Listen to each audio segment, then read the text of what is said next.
ओम नमः शिवाय। नमस्कार दर्शकों, स्वागत है हिंदू शास्त्र ज्ञान यूट्यूब चैनल पर। चलिए बिना समय गवाए सुनिए शास्त्रों में लिखी हुई आज की ज्ञानवर्धक जानकारी। प्रिय दर्शकों, बहुत से लोगों को शंका होती है कि मोर पंख पौधे को कब, कैसे और कौन सी दिशा और कौन से महीने में लगाना अच्छा रहता है।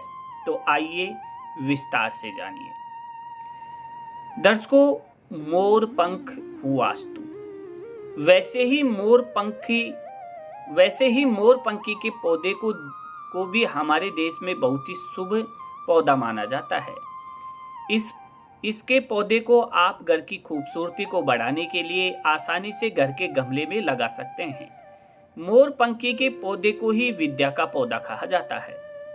बच्चे इसके पौधे की पत्तियों को अपने स्कूल बैग और अपनी किताबों में रखते हैं। मान्यता है कि इसके पत्तियों को किताबों में रखने से बच्चों का पढ़ाई में रुचि बढ़ती है। दर्शकों, बहुत से लोगों को शंका होती है कि इसके पौधे को कब, कैसे और कौन सी दिशा और कौन से महीने में लगाना अच्छा रहता है। इसके लिए आपको परेशान होने की आवश्यकता नहीं है। इसे आप अपने घर की लोकेशन के अनुसार कहीं भी लगा सकते हैं। इसके पौधे को घर में लगाने के कुछ भी दुष्परिणाम नहीं है। प्रिय दर्शकों, इस पौधे को जोड़े में लगाना बहुत ही अच्छा माना जाता है। इस पौधे को घर के मुख्य द्वार पर बहुत ही खूबसूरत लगते हैं।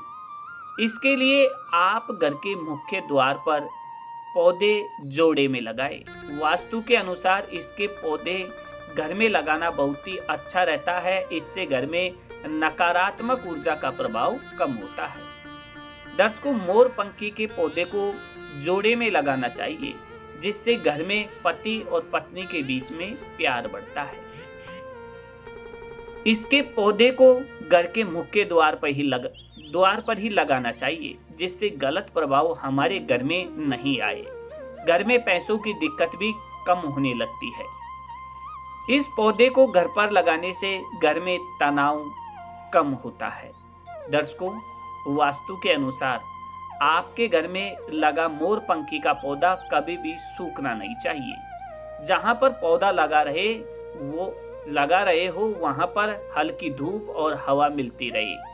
वहां पानी की भी अच्छी सुविधा होनी चाहिए।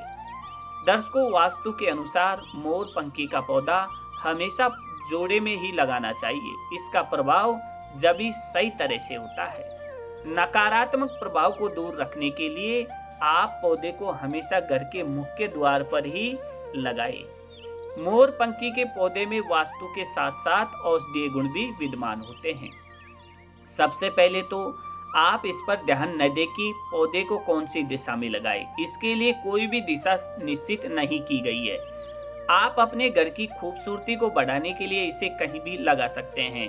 वैसे पौधे को घर में लगाने के बहुत से कारण होते हैं, जैसे खूबसूरती के लिए, वास्तु के लिए और सकारात्मक ऊर्जा के लिए, हरियाली के लिए। अगर आप वास्तु के अनुसार पौधे को घर में लगाते हैं तो आपको मोर पंखी के पौधे को पूर्व दिशा में या दक्षिण पूर्व दिशा में लगाना चाहिए। इस तरह पौधा लगाने से घर में कई दोष दूर होते हैं।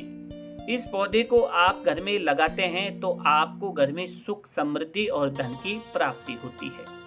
प्रिय दर्शकों, इस पौधे को आप हमेशा घर के मुख्य द्वार पर ही लगाएं, जिससे नकारात्मक ऊर्जा घर के अंदर प्रवेश नहीं करेगी। दो पौधों में से एक भी पौधा सूख जाए तो आप जल्दी सूखे हुए पौधे को हटाकर नया पौधा लगा दें। मोर पंखी का पौधा घर में लगा हो, यह सौभाग्य का प्रतीक होता है। दर्शकों, ये थी आज की जानकारी। चलिए दर्शकों, ये थी आज की जानकारी अच्छी लगी हो तो चैनल को सब्सक्राइब करें, बेल आइकन को ऑन करें, ताकि हर नई आने वाली वीडियो का नोटिफिकेशन आपको प्राप्त होता रहे। धन्यवाद।